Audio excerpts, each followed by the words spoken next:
évidemment, nous sommes à 3 semaines de cette date fatidique du 19 décembre. Quelle va être l'attitude, selon vous, dans ces 3 dernières semaines du président? Vous savez, c'est triste d'abord pour notre pays, parce que normalement, on devait avoir notre élection présidentielle le 27 novembre 2016. Et je suis arrivé le même jour aux États-Unis, d'abord pour féliciter aussi le peuple américain, parce qu'il y a eu une élection aux États-Unis où il y aura un nouveau président qui va prendre le pouvoir en 2017. Il y a le président partant aussi qui est là, le président Obama, qu'il faudrait féliciter. On voit vraiment le fair play. C'est ce qui n'existe pas dans notre pays. Le président Kabila a tout fait pour ne pas organiser l'élection présidentielle, mais j'espère, il reste encore 3 semaines, le président Kabila peut sortir par la grande porte en laissant la démocratie avancer dans notre pays, en laissant la première alternance au peuple congolais et suivre la voie du peuple congolais, parce que la voie, c'est le respect de notre Constitution. L'un grand inconnu, finalement, puisqu'il n'y aura pas d'élection et constitutionnelle à partir du 20, c'est de savoir si finalement, qui va assurer cette transition vis-à-vis de nouvelles élections. Est-ce que vous seriez favorable au fait que le président Kabila puisse rester un peu plus au-delà de ce terme du 19 décembre si des élections sont organisées rapidement? Vous savez, ce n'est pas Moïse Katumbi de décider si le président Kabila doit rester. La Constitution est très claire sur ça. C'est pour cela. Pour sauver le pays, la CENCO est en train de consulter le Rassemblement et les autres forces vives de la République et la majorité présidentielle pour avoir un compromis. S'il n'y a pas de compromis, nous allons faire respecter la Constitution. C'est la clé même de notre pays. Donc le 19 décembre, le président Kabila ne sera plus président de la République. Et ça, c'est dans toutes les provinces de la République démocratique du Congo. Et je sais qu'il y aura des gens qui vont entêter le président d'utiliser les armes. On n'achète pas les armes pour tuer sa propre population. La Constitution est claire, finalement. C'est le président du Sénat, normalement, qui doit assurer cet intérim. Vous savez, je ne suis pas un constitutionnaliste. Le jour que le président Kabila, s'il n'organise pas l'élection, s'il n'y a pas eu un compromis politique au niveau de négociation de la CENCO, nous allons mettre la Constitution sur la table et le peuple congolais va trouver un compromis. Que pensez-vous de la nomination de ce Premier ministre, Sami Badibanga? Vous savez, d'abord, je ne veux pas parler du Premier ministre. Aujourd'hui, je voudrais parler de l'accord. Parce que ici, il y a les négociations de la CENCO. Le président Kabila venait de nommer le Premier ministre. Est-ce qu'il vient de nommer le Premier ministre pour arrêter les négociations avec la CENCO pour faire respecter notre Constitution? Moi, je crois que c'est un morceau très difficile. Il pouvait bien laisser l'ancien Premier ministre parce qu'il reste que 3 semaines maintenant pour la fin du mandat du président Kabila. Donc selon vous, c'est quoi? C'est une nomination inutile? Il est le chef de l'État jusqu'au 19 décembre. S'il a décidé de nommer un Premier ministre jusqu'au 19 décembre, c'est le choix du président de la République. Sauf arrivé le 19 décembre, là, il n'y aura plus le choix du président de la République s'il n'y a pas une solution négociée. Je ne veux pas entrer dans des polémiques parce que je ne suis pas mandaté de parler des l'IDPS. Nous sommes ensemble avec l'IDPS dans le rassemblement. Je crois l'IDPS a fait un point de presse hier et Sami Badibanga, c'est aussi un ami à moi. Donc c'est quelqu'un que je connais.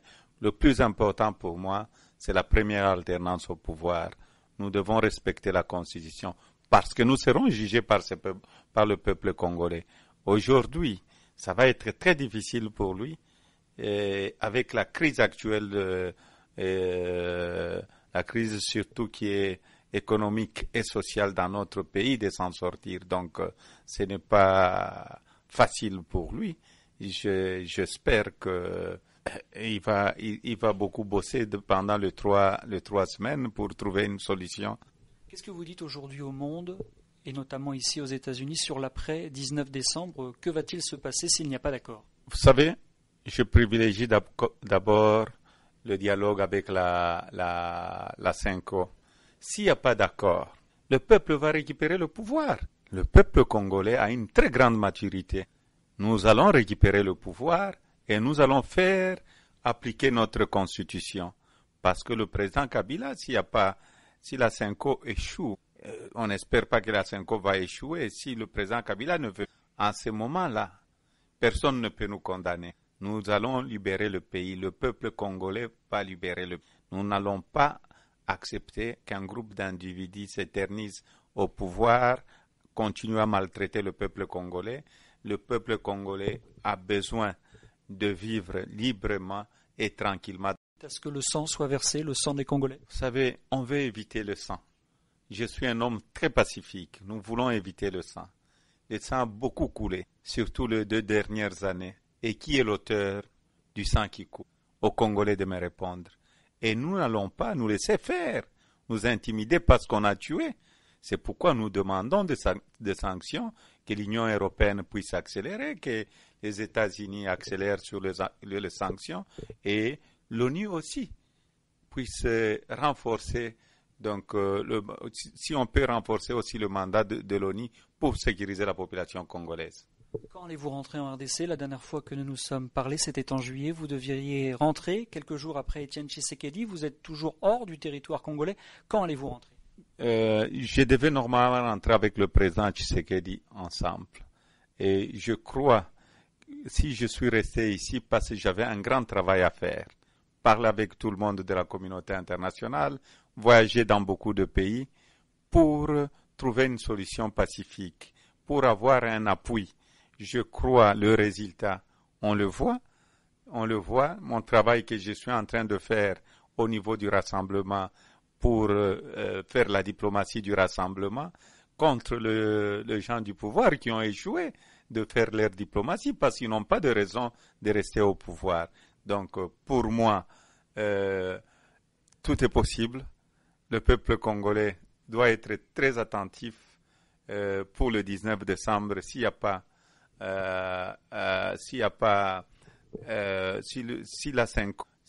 le président Kabila n'accepte pas le dialogue de la Cinco, il y aura un chaos total le 19 décembre parce que le peuple va récupérer le pouvoir.